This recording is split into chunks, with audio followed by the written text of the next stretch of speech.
Cortana!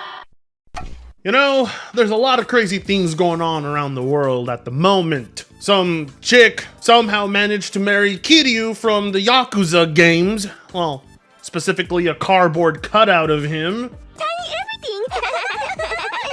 Hopefully she doesn't realize the real life counterpart is actually Yang Ye. I also loved how creamy and smooth the drink's texture was. I actually looked forward to drinking Soylent every day. Good luck. You do gotta be crazy to do something like that. Activision said that they're no longer gonna do annual COD, and that news is even more unbelievable than some of the most unbelievable AI clips you can find. Reality is skewed. People are crazy, and yet none of this is as crazy as Pokemon fans. I am not crazy! I am not crazy.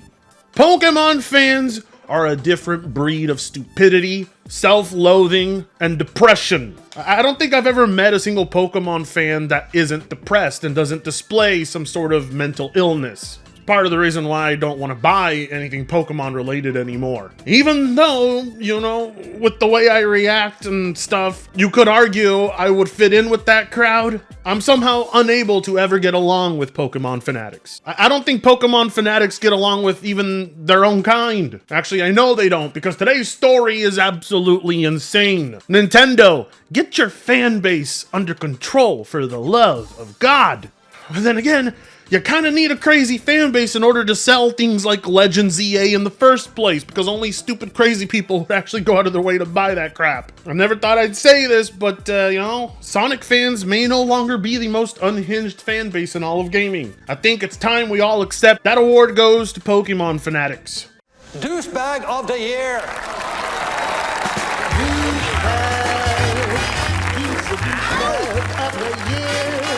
The only group I can think of that cheers on patenting laws that prohibit other video games from using similar game mechanics. They are not in favor of video games that disrupt the flow of what they already know.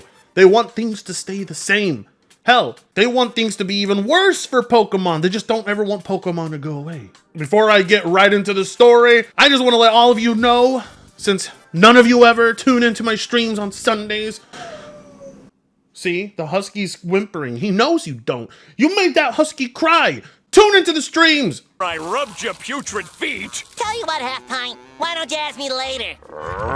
I command you to Tune into the streams. But anyway, for those of you who don't want to, we have the Fertanga Streams channel up and running. Catch all the best highlights of the streams right there. Don't forget, the Game Awards are happening on the 11th. I will be doing an all-day stream. You might want to show up extra early for that. We're gonna have a lot of fun. And also, thank you for 118,000 subs. Thank you for helping me break this milestone. I felt like we were stuck at 117 forever, and then all of a sudden we broke 118. If we break 119, then I will reveal my social security number. Suckers don't know I'm not legal. You can't have that info. Hit subscribe. Let's get to 119,000 per usual, blah, blah, blah, blah. You know how it is. Self-promotion out of the way. Let's begin with the mocking of the most insufferable fan base in history. So apparently, Pokemon cards, you know, the millennials version of stamp collecting, is one of the most popular things on the planet. A lot of people buy cards thinking one day it's gonna make them rich. Don't do that. If you want to be rich, invest in silver. Don't be stupid. Invest in coins. Don't invest in Pokemon, because you never know if in 10 years from now, Pal World completely overtakes it. It's not out of the realm of possibility that Pokemon could fall as the biggest IP. Invest in better things. Invest in the future. But for the love of God, don't make this company even more rich than they need to be already.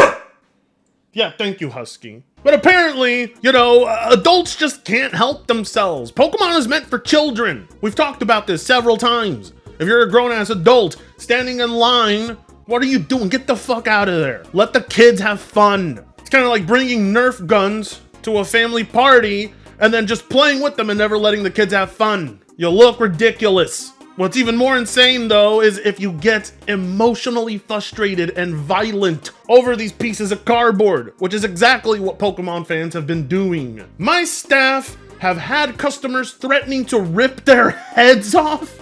Retailers and collectors tell of Pokemon TCG woes. Scalpers are making it impossible to find cards. Good. I mean, I know Pokemon fans are crazy because whenever I do make any videos mocking Pokemon Legends EA, I'll occasionally get comments where people tell me to go off myself or to go get deported, all because I said the Pokemon Legends EA was ass. Then why did you stay in Mexico? Well, apparently, the story goes a little crazier than that. The fact that the Pokemon trading card game has created its own mini economy isn't news, yeah. But back when it launched in the late 90s, there were accusations that it was encouraging gambling amongst kids, with many schools banning the cards from the playgrounds. I mean, I wouldn't associate it with gambling, but it's definitely a gateway. I know several people who start off with Pokemon cards, and before you know it, they're at the VLTs. In more recent years, however, the market for collectible cards has risen to hitherto unseen levels of insanity, driven by the fact that the children who grew up with Pokemon in the 90s and 2000s are now adults. Yeah, good luck telling them that. A lot of those Pokemon fans seem to forget they are adults, sadly, and can invest heavily in picking up the rarest examples. And the high prices have predictably encouraged opportunistic scalpers moving in, drawn by the promise of turning small purchases into hundreds of dollars. Again, just... You're better off investing in stocks. You're better off buying coins and trying to exchange those and trade those for money. Like, there's a much better things to invest your money in, but like nobody ever explained to these people that one day you're gonna have to fucking grow up. One day you're gonna have to stop buying Pokemon cards and toys and games, and you're gonna have to start doing some real shit with your life. Because I know people in my real life who have had loved ones walk out on them because they have severe addiction to this kind of crap. I'm not even joking. It's pathetic. I wish I could feel sorry for them, but I don't. Because it's all just a matter of growing up. The end result, rather sadly, is that younger Pokemon fans are being denied the chance to grab cards for themselves. Again, yes, this is for kids! And all the adults are coming in and ruining this for the children. That's who it's for. And they just don't get that. They are very selfish and very immature. British news outlet The Guardian has been speaking to retailers and fans to get their take on the current state of the Pokemon trading card game in the UK, and it's not particularly pleasant reading. Ben Thayer, the owner of the independent store Bath TCG, says, "My staff had customers threatening to come back and rip their heads off. It's become quite unpleasant at times. I've heard of other stores where people have been attacked or there have been robberies." Well, those attacks and robberies might be from a different demographic, UK, but we're not going to talk about that. You said something. You said something about a certain group of people. What? Oh, it was a joke. It was a joke. It was a joke, but it didn't land as much as I thought. We've even seen people who buy our products and list them immediately on Facebook while still in our carrier bags. Oh, the lack of shame is insane.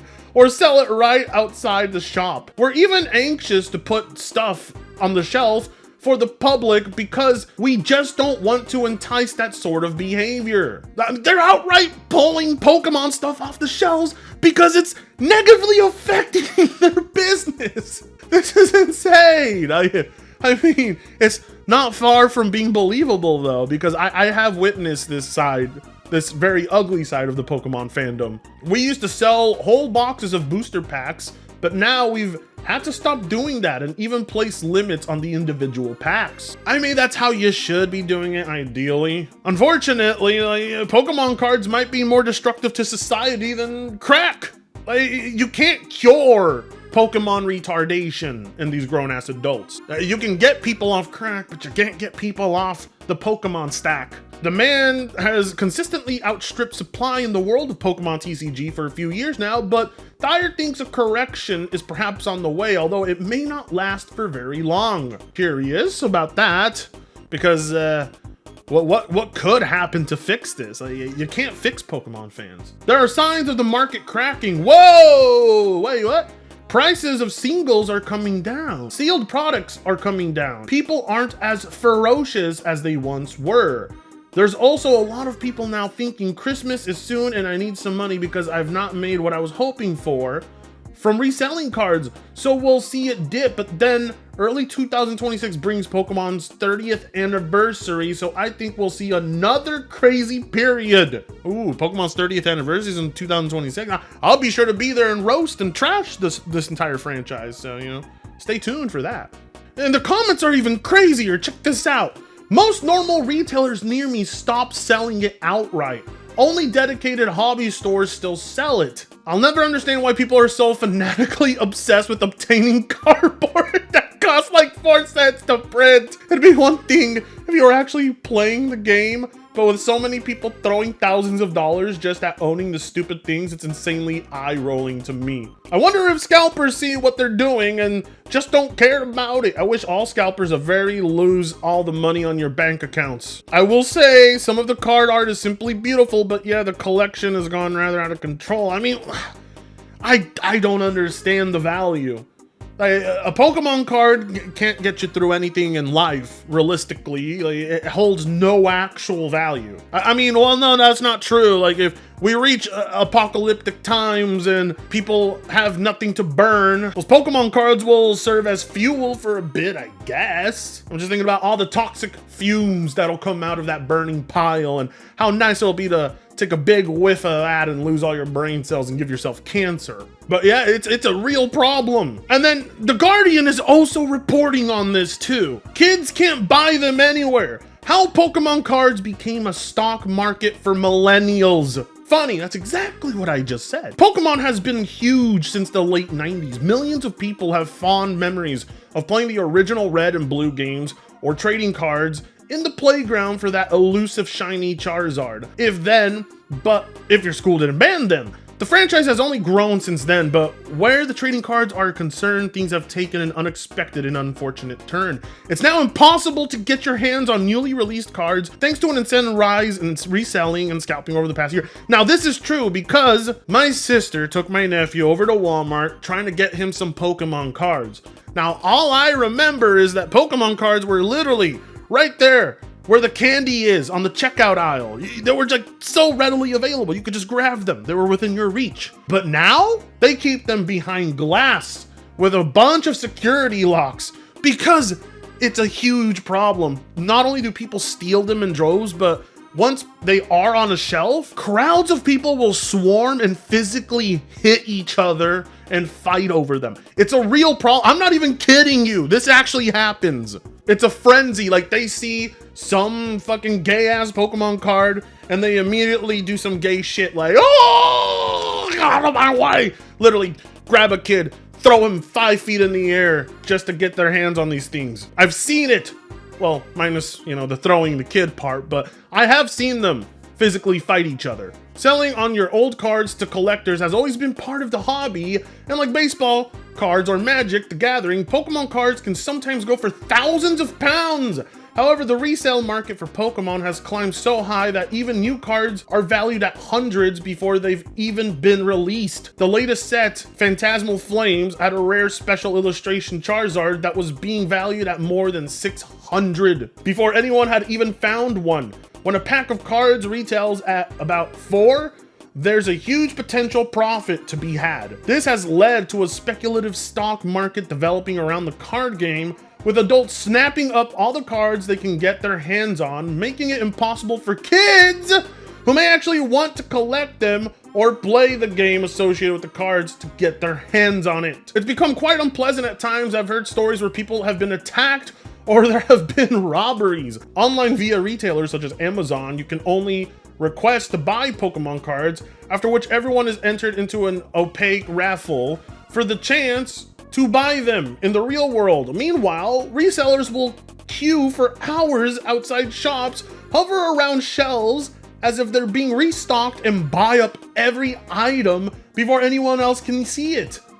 All just to buy box that are often kept sealed for later resale. My staff had customers threatening to come back and rip their head off, says Ben. Yeah, we read that in the other article. So yeah, it's being mass reported here. Everybody's talking about it. Finley Pink from Keynesham traveled to Bath TCG to arrive almost 2 hours before opening time to secure some cards. Jesus Christ. Going all the way to the UK and arriving 2 hours early just for cardboard? He was first in a line of 40 people. This is the first set I've arrived early for, as I've been unable to get cards at other times. It's a real struggle to find them, he tells us. Scalpers are making it impossible to find cards. It's crazy, and YouTubers talking up the money are making things even crazier. Adding to the issue of scalpers is the popularity of YouTubers and TikTok influencers recording themselves opening packs, flicking through the contents at mesmerizing speed and listing the card values as they go, exaggerating reactions when they find a hit. Common cards are discarded and only high value cards matter. The joy of collecting or playing for fun is no longer the point. It's all about maximizing value. Pete Sessions, a project manager from Bristol, attended a Pokemon play night at the shop with his son, Alfie, and is concerned about influencers' impact on the hobby for his child. He's been into Pokemon for a few years, but just got into collecting the cards over the past 6 months.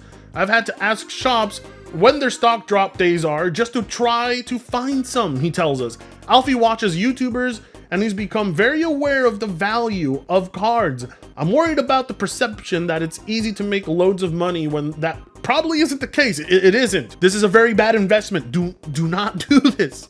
I can't stress enough, don't do this. People are opening these amazing cards on stream, but you don't know how many thousands of packs they've probably gone through or how much money they've spent, adds Steyer. So then they feed you the good stuff, that dopamine hit, and you think, oh, I can do that, and then you spend a silly amount of money hoping to get one hit. Man, just go, go do substances. I'm saying, if you're looking for a dopamine hit, a cheap dopamine hit, chances are there's somebody on your block selling a cheap dopamine hit. Don't go and spend hundreds of dollars on cardboard, you fucking morons. The hype around potentially making hundreds of pounds by just opening a pack of cards has resulted in a volatile market to the point that people now use apps as collector to track their card portfolio for price rises and falls. It also led to devious practices such as selling fake cards or opening and reselling packs after swapping out any rare cards. And that's all before the added layer of the card grading industry comes into play. Cards can be sent to independent organizations who rate and seal cards, blah, blah, blah. Yeah. Here's an interesting stat though. Despite the fact that the Pokemon Company printed 10.2 billion cards in the year to March 2025, they're still struggling to keep up with demand. Well, you have to keep in mind, this is a bunch of waste. Most people are buying packs, ripping them open, and just discarding everything in there if it doesn't contain what they want. So that demand is all a part of a gamble, really. Like, the Pokemon trading card game is a gateway drug into gambling. That's why the demand is high, because everybody is hoping one day they're gonna get a card that pays for everything in their life, even though no such card actually exists. When approached for comment, it shared a statement from 7 months ago saying that the company is actively working to print more of the impacted Pokemon TCG products as quickly as possible and at maximum capacity. These guys have cracked the code. The Pokemon Company knows what they're doing. They know that they're basically selling people useless pieces of cardboard. Toilet paper holds more value. You can wipe your ass with that. Try wiping your ass with a Pokemon card. Good luck. Hemorrhoids are coming your way. Fortunately, there are signs that the reseller market is starting to correct itself. No, I want it to be crazy. As more supply for older sets start to trickle back onto shelves, there are signs of the market cracking. Pieces of singles are coming down, sealed products are coming down. People aren't as ferocious as, yeah, we read that in the other article, but while many shops have now adjusted booster pack pricing to reflect their perceived value and make the most of the Pokemon card boom, Bath TCG refuses to give into that temptation. We won't do it to our customers. Well, bro, your customers are threatening to rip your head off? Yeah, you should probably go ahead and just screw them over. Screw Pokemon fans. Seriously, you can walk all over a Pokemon fan and nothing will happen to you. Look at Game Freak. Look how they walk all over their fans. So I don't know why retailers won't do the same. Dyer says, it's hard as a business owner to say, I don't want to make more money, but I don't want to be another one of those shops remembered for scalping. Once the bubble bursts and everything goes back to normal, hopefully people will remember that we protected our community and looked after our players, that we ensured our local customers got cards at reasonable prices. Well, somebody's gonna have to tell this guy, sorry, You're dealing with the most unhinged, violent, ferocious fan base on the planet. Good luck running that shop. I'm surprised that man is still alive. It's so bad over here where I live, Pokemon cards have to be put behind locked cases. Everybody thinks they're really gonna get a golden ticket to Willy Wonka's chocolate factory when they open these things. It's a problem. But it seems like the bubble's going to burst. The market's gonna slow down for a bit, but once all those printed cards are put back on shelves, I think we're gonna get even more disastrous results. It's just further proof that Pokemon as a franchise, as mid as it is, has such a ravenous fan base of loyal consumers who are so loyal to what they do, they're willing to physically assault other people, steal, burglarize, scam, every deadly sin you can think of under the book. And I pray for the day that this giant intellectual property crashes and burns, because what it's created is disgusting. I don't have much positive things to say about the Pokemon community. I despise them. Even more so than Nintendo guys. Like, I think between Nintendo and Pokemon, I know that they're synonymous with each other, but if I had to say which one was worse, I'd say it's Pokemon. It hasn't done anything good for society at all. Like, comment, share, and subscribe if you so choose to. That being said, I will see you at the Game Awards. Bye-bye! Fritongo sucks ass.